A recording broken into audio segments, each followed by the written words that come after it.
At the same time, I was on high sensitivity alert. So my psychic abilities or my intuitive abilities already had started to develop as a self protection mechanism.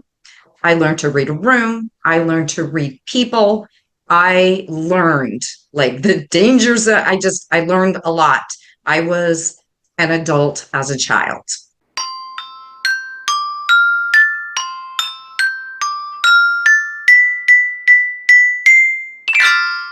Hello, and welcome to That's Just Human, a podcast that explores all aspects of being human, living in a human body, and dealing with life's obstacles. I'm your host, Elisha LightAngel, and by day, I'm a massage therapist. Right now, I'm a podcaster. And like you, I live in a human body and I have a plethora of human experiences. This is the space I like to chat about not just my own experiences, but hear about other people's experiences in life as well. If you are listening and you would like to see what me and my guest look like, you can head on over to YouTube where you can also like and comment and learn more about us. Today, I am really excited to introduce my next guest. Her name is Cathleen, and she is the founder of The Unbridled Intuitive.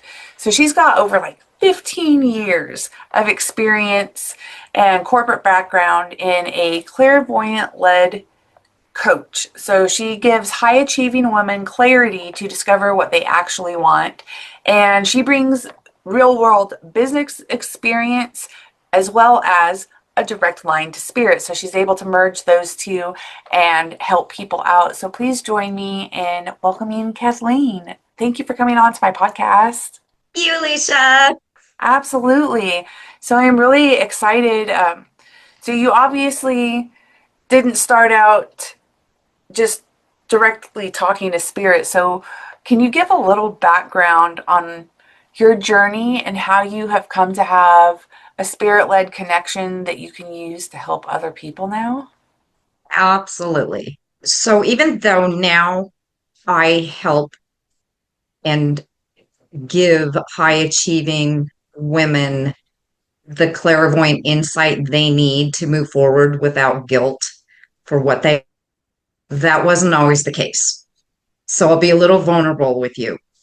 I grew up as an only child of an alcoholic parent, a single alcoholic parent, and I learned to be invisible and that I didn't matter and to stay hidden. And if I ever thought about myself, putting myself first, asking for anything, I was guilt ridden and I was made to feel guilty if I asked. Mm. At the same time, I was on high sensitivity alert. So my psychic abilities or my intuitive abilities already had started to develop as a self protection mechanism. I learned to read a room. I learned to read people. I learned like the dangers that I learned a lot. I was an adult as a child. Mm. And that is how I had started out. I got a little bit older, late teens, early 20s. I was on my own and started to move forward with things that I wanted and was able what I considered selfish, which wasn't at all. They were just things that I kind of wanted for myself and went after them a little less guilt free. But I realized like I was still empty. That emptiness that I had in childhood was just attached to me. And I didn't know how to shake it. Meanwhile, my gifts had been evolving and developing still, and people were coming to me all the time with their little challenges, their, issues, their problems. And then one day it dawned on me that after I would speak to someone, their face would light up, they would walk away happy and lighter. And it still hadn't fully enveloped my brain what was really happening. I just knew that that made me feel really good. And it started to fill that hole that was inside of me. A little bit forward. In my late 20s, I opened a business. And that's when things really started to come full circle. And I really started to understand myself. And uh, goodness, my intuitive and psychic abilities, clairvoyance, connection with other people, filling that lost, empty space. Mm. Down the road. um, After I reconnected back with myself and became what I consider more of a whole person again, because really I was walking around guilty, confused, and in fear for so many years. Now I have turned that into a business because I was very high achieving. I accomplished a lot. But what was going through my head, it was like, why do I feel guilty for wanting more or something different? So I turned this into a business to help high achieving women who are sitting there thinking, I checked every box. I look great on paper. I still feel kind of empty. Something's missing. And they feel guilty about actually wanting more for themselves. And also, what I found is that seems to be a common theme among women learning to put themselves second to everyone else and actually needing permission to say yes to themselves. I deserve this. I deserve to want more. I deserve to get more. It's okay. I'm not hurting anybody. Self-love is a good thing. So that's how the Unbridled Intuitive came to be. Wow. That's pretty cool. So you've definitely been tapped in, and you mentioned your clairvoyant seeing for people that don't know what that means. Do you have any other clairs that come in for the way that you are sensing spirit or a message that's coming through?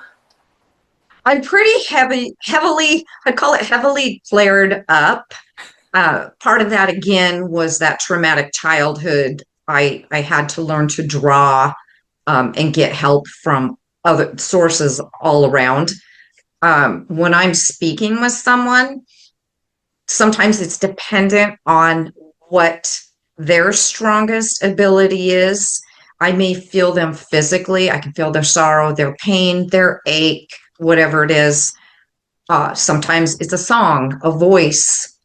Occasionally, very occasionally, it's like Claire Gusto, where I will taste something. It'll be sour or sweet. Claire cognizance, clairsentience, and clairvoyance are probably my strongest ones. Um, but like a lot of people, I am empathetic. So feeling, sometimes I could just walk past people and actually feel what they're experiencing. So that's on me. That's a boundary issue. I have to be real careful to protect that. But I do have some crazy abilities that allow me to really get in there, help people, and see. And when I say clairvoyance, it allows me to actually stand with you and not just see what you're seeing on the road ahead of you, but rise above it and get the whole picture. And using that gives me more wisdom to say, try, look at this route. Have you explored that? Have you thought about this? And intriguing people to think more, because I don't actually give you the answers because that's not my place. My place is to be a conduit for spirit and have them say, just like I told you when in our little mini session, this is what I'm hearing, this is what I'm seeing.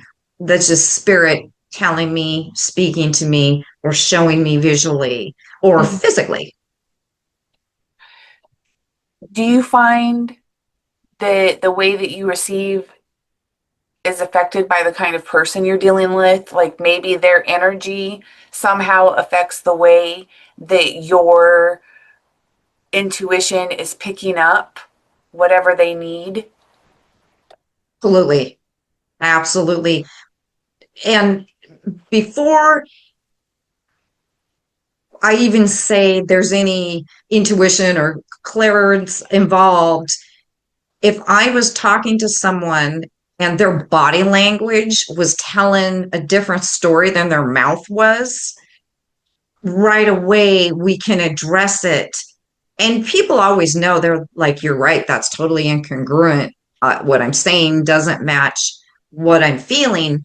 And at that point, there's an actual entry point where they'll maybe open up and allow me in so that we can explore what's really happening, what the problem really is. The truth people speak sometimes is what they think everybody wants to hear.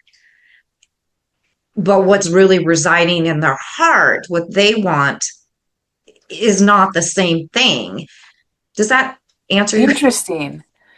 Uh, I'm just fascinated that that's how a lot of people operate and essentially lying to their own selves and having that internal environment being a little bit different. It's not, I mean, just from talking to you now and previously, you're like me, we wear a heart on our sleeve. It's out there for everyone to see. That's a vulnerable place to live in, and it took me a lot of years to get there. You're very comfortable with it. I am now. I was not always. Oh, okay. I was once so guarded that I took pride in being a mystery to everybody. I Okay. mean so much that even people that were my partners in a relationship living with me for years will tell me you're a mystery. And that's probably not a good thing. Like you want to be, I've now learned to be more open, but it's all these life experiences that gave me the opportunity to learn and reflect on that so I could grow and then be where I am, vulnerable. But I definitely have not been that growing up. But like you, I'm very intuitive. And, Hmm. some of that might be from some childhood trauma, and then other parts are just like, huh. Like my clear, uh, my knowing, my sense of knowing is really strong. It's so strong that I will think that I don't know that I know something because it's just like something odd. And I just thought about a bunny. I don't know why I thought about a bunny, but it's just things are just there and it's not associated with anything. Um, so, yeah, at this We're soul point, sisters. To address those people, they're still in the mood you just described or the life you just described, and that's the protection mode. Their brain's trying to protect them, the heart's trying to protect them, they're wearing that suit of armor. Yes, they are lying to themselves. They're not necessarily trying to lie to the rest of the world, they're just trying to protect themselves. And that's all it abs- is. They just haven't gotten to the point where they can start releasing that. yes, that's so true. Um, and a lot of people, it's all about our healing process that we're going through. And so even coaching somebody can be taking them through a healing process in Absolutely. in a way because it's helping that self-growth and that redirection. And you have to want to actually look at yourself if you're hiring a coach. Um, but it's true. One of the questions on my intake form is, are you coachable? It's like the last one. because you have to be willing to do the work. And I see tears sometimes. Those are people who are willing to be vulnerable, address the situation, and do the work. And then here come the goodies. Mm, That's how it works. yes, I like that. So just so my audience knows, I should have totally recorded this, but we did a session right before I hit record, and she asked me some of, just something which currently for me is envisioning my next road of business and creating a larger space and more offerings for my clients. And her intuition just was spot on with everything that she picked up about me, and it's just not the right time. And then they told her I was spread too thin, and I didn't even tell her that. And and she picked up on that aspect of my current life. So if you're out there wondering, she definitely just picks up immediately whatever is the root or heart of your issue. So, what kind of things do women normally come to you with as far as needing help? Well, again, I focus on the high achieving women who are still having that empty. They're needing permission to guilt free themselves into another life or Mm, another aspect of their life. Also, people will come with, I'm not sure which way to go. Am I making the right decision? And again, I don't give answers. I just keep asking questions, taking information from spirit, relaying it, changing maybe the thinking paradigm that's going on in their head so that it expands, and we'll get an aha moment. We'll get more clarity. Things will be put into perspective and make more sense. At the same time, there's almost always something else playing in the mix. People may have one goal, situation, challenge, or question. It's rarely just that. There's always something else involved, and it's all about life balance. It could be a health issue, it could be a family issue, it could be a multitude of things. But typically, that other issue will need to be addressed as well to see how it's influencing the not changing, or the stopping people from gravitating to the change they want. absolutely. It's because we're not just one faceted beings. We have all these different parts of us, and one area affects another area, and vice versa. So they're all interconnected in the way that we operate, bringing that back to the balance that you had talked about. So I'm curious, the women that see you, would you say that they're more maybe approaching midlife? Because obviously a 21-year-old most likely is not going to be a high achiever. I certainly wasn't. Yeah, either. Yes, over 40, over 40. Occasionally I will run into, and before I started coaching, I was doing a lot of readings, just open readings for whoever, and generally 20 somethings. You can guess what that's about, Is you it is know. it who are they going to be with? Oh, affairs of the heart. Yep. Been there, done that. Yeah. So adult over 40, I would say, women, and women I'm 62. So women in my age group sometimes think is over. Game over, put on some granny shoes, don't wear makeup anymore. Well, seriously, and give it up, because sometimes, you're not treated as, the way younger people are. So I have spoken with women like that as well, Mm. and Yeah, all really those life encourage them. changes. What Mhm. about mothers? Because I feel like this would be a huge area where you go through most of your life being a mother. Then your kids grow up, and now you have empty nest syndrome, and Right. you are in the position of getting reacquainted with yourself. And what do you like? You've given up everything that you've liked for so many years, you don't even know anymore. Exactly. I would happily work with mothers, empty nesters. I just haven't. Um, it may be because I've never had children. Mm, So I don't have that experience to draw on. However, I have so much experience in the business world and in life in general.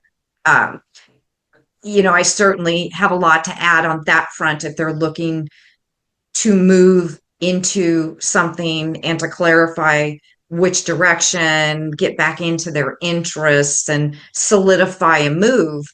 I would love to do that for sure. yeah, I think that could be a whole thing. It just makes me think of it because I've actually talked and done interviews with a few moms and specifically about motherhood for them and some of those challenges that come up. And then I'm in the phase of life where now I was a part-time parent from like when my son was 6 onward, but now he's 19 and going off to live his little adult life. And and so while I don't have empty nest syndrome because I've had all of these years to get acquainted with myself in a way that other mothers have not had because they've been full-time moms, I have lots of friends who are still in that position and moving into that phase of life. And I could imagine that that would just be an area you might want some coaching on what to do next or ways to get back in touch with yourself. Absolutely. You may have designed my next program. Yeah, you're welcome. I love So, do it. you have a program currently that's like a group program? I do not have a group because I have never figured out how to bring what I do into a group setting. Like you just experienced me one on one. Other than I used to do collective readings online just for the fun of it, but to actually do the part I love, which is the back and forth, the coaching, the wisdom, the alignment. If I can figure out a way to do a group program, I've even named one. It's on my booking site, but it's not done yet because I don't know what people want within that area. If I find out, I will design one and then figure out how to get it out to the women that would be interested. I don't know, maybe the group of empty nester moms. Right. Well, also creating a community, like for if it was empty nester moms, having a community of other people going through that same life experience, and then maybe it's different activities or you're diving into different subjects each time that the group meets, but also having that area where people, community, commune and talk to one another. I And think that you found your 100th project oh, yeah, is because I empty. have time for the 100th. I have a Facebook community, and it was just taking so much of my time and so much work for not the return.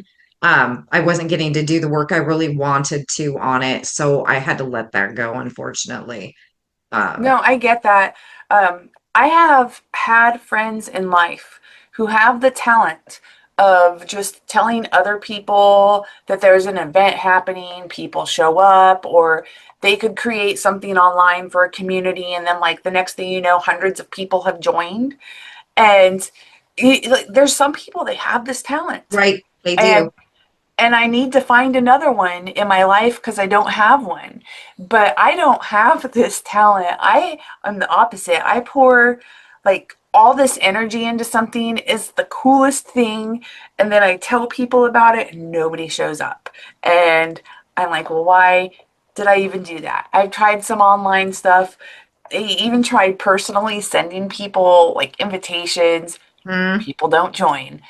I don't know. I think it's an energy thing or the way that we somehow interact. And so, as much as I'd love to build a community, I have not been successful with that at any point in my life. So that might not be my thing. It's a lot of work.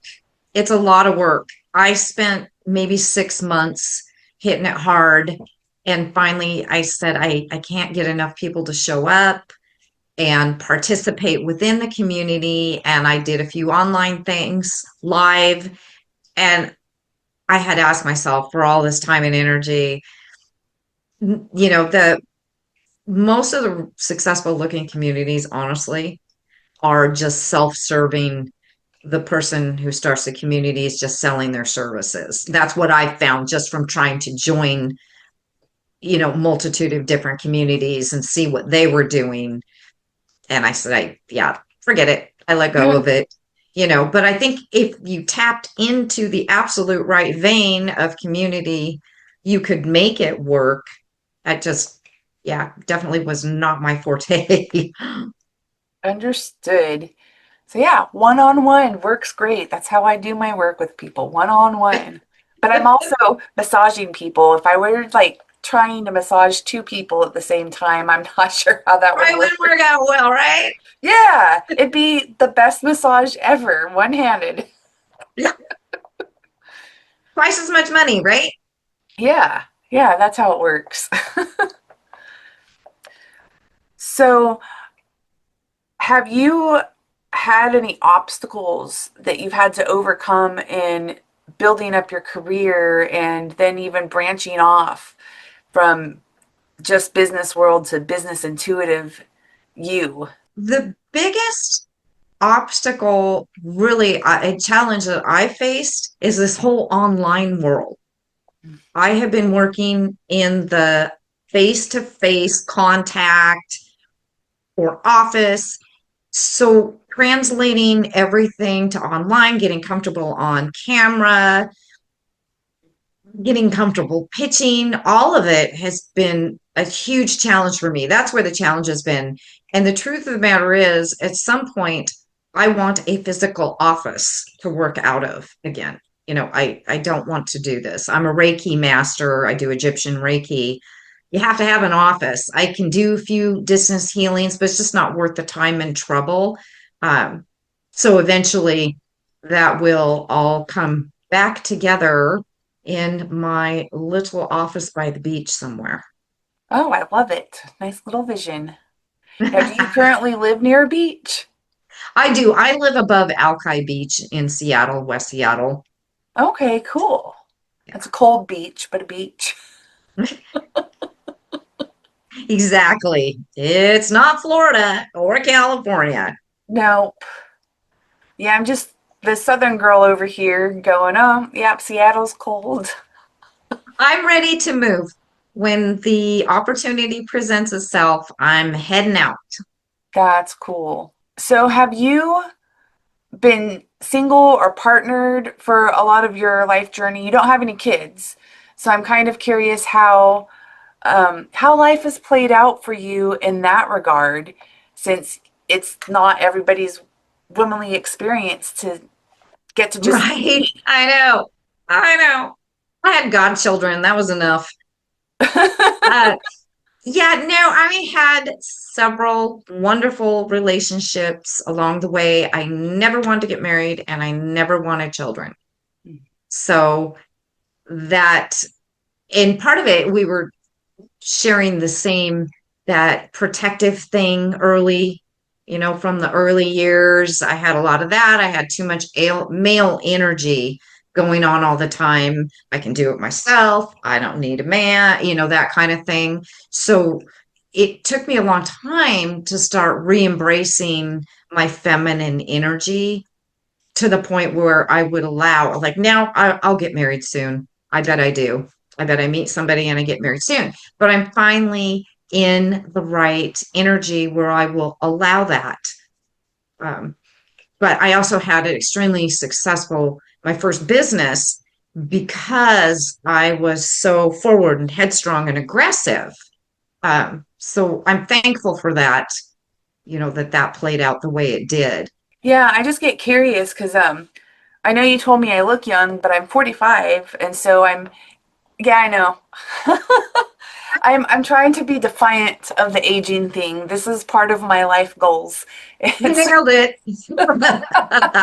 well, I'm not done with life, so I have to keep on being defiant. Exactly. But even with relationships, I'm currently, I guess, about a year and a half out of a relationship. And normally I've been like just jumped relationship to relationship with not a lot of time. So this is actually the longest I have ever been single in my entire life since like being a teenager. And Seriously?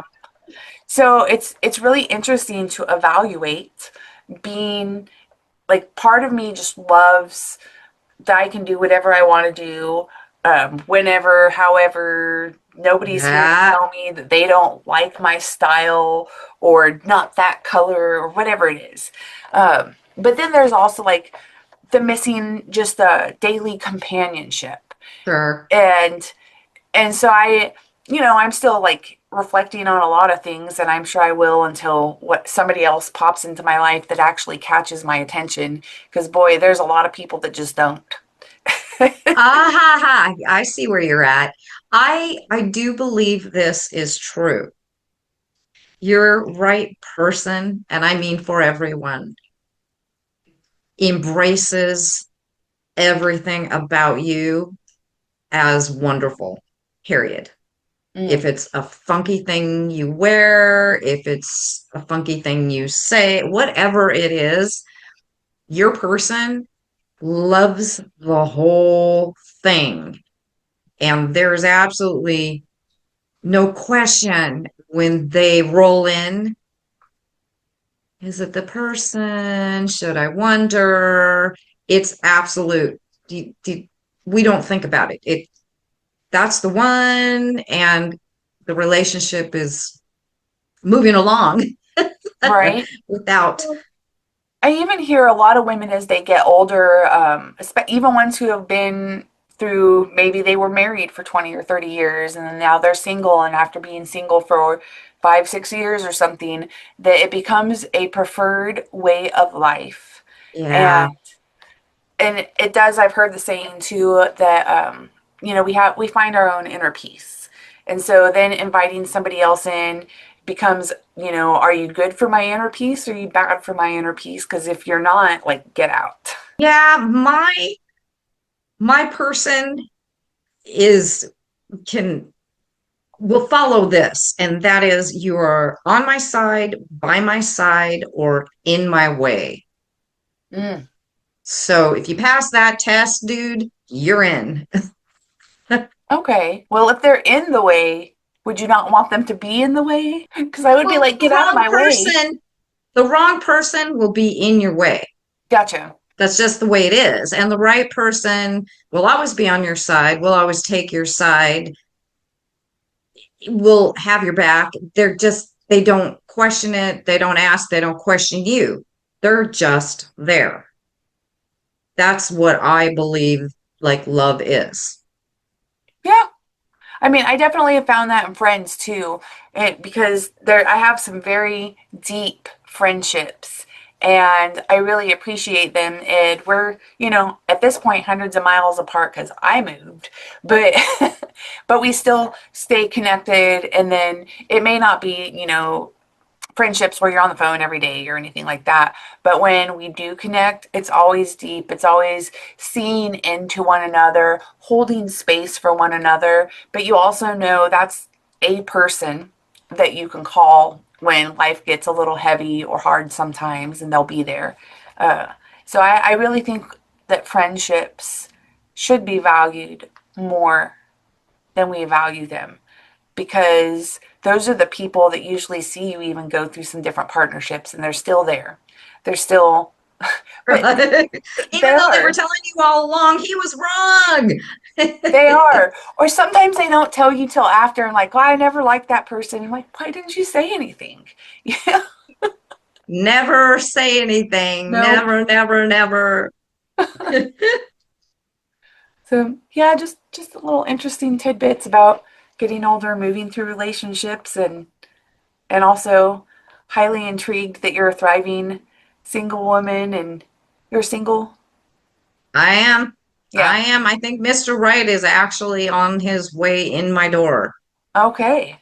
Yeah. Well, I hope he comes along and then y'all move to the beach where, Right. where you get your, Somewhere warm, yes, a warm beach. not this beach. Correct. Right. Um, yeah. Well, awesome. Is And then there I did have a, anything, oh, go ahead. I was going to ask if there's anything else that you wanted to share that I have not touched on. So I did have a special for podcast listeners was the only, Yes. if you want to hear about that. Yeah. My next question was going to be where can we find you? And then you would also, Oh, I put the links in the paperwork I sent you, my calendar booking link, my Facebook link, my Instagram link, my LinkedIn link, and my website. okay. Website's CathleenCarlin.com. That's CathleenCarlin for anybody that's listening. And I will put all of these links in the show notes. You can easily find them. And then, did you want to talk about your offering to the podcast listeners? Sure. In honor of this, for our podcast listeners, I'm offering a single session just to get some guidance and see if there's more that someone can get. I called it a clarity and activation session. And again, it is not something I offer. I work in packages, 45 days to 90 days. So I thought this would be fun though for people that are maybe feeling a little lost. They don't know which way to go. They're not sure what they should be doing. They're stuck. They're stuck in guilt. They're stuck in fear. They're confused. And that offering is an hour and it is $199. They will leave with clear vision and answers, just like I gave you in our pre little session that we didn't record. I know. I should have. I should have recorded it. Hindsight. Oh well. I live and I learn. I do better in the future. Um, so, if they do want to take advantage of this offer, which place is the best place for them to contact you? They can either just book right away through the calendar link. They can go to my website and hit free call and book it there. And I will, so they can reach me anyway. I think my email is available through my Instagram link. So, however, if they just say podcast special, I'll Okay, reach out to them and let them know that this is, yeah. perfect. Y'all tell her that's just human podcast, so she knows which one.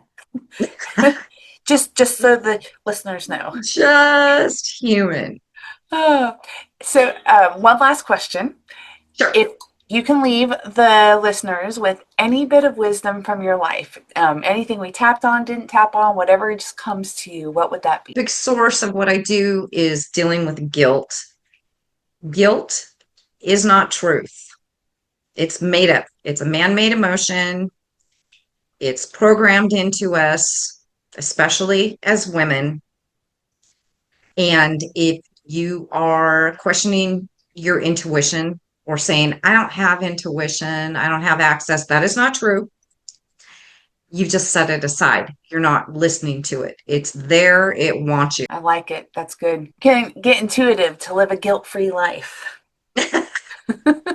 Well, I really appreciate you coming onto the podcast. I enjoyed talking to you and getting to know a little bit about you, what you do, and it's just been a nice conversation. I really appreciate it. This has been really fun. I was looking forward to this. When is it coming? When is it coming? Is it time yet? Is it time yet?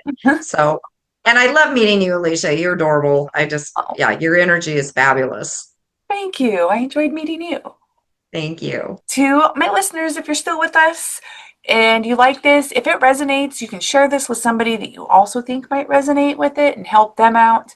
And you can also go and help me out if you rate me 5 stars on Spotify or on Apple iTunes. Helps boost the algorithms.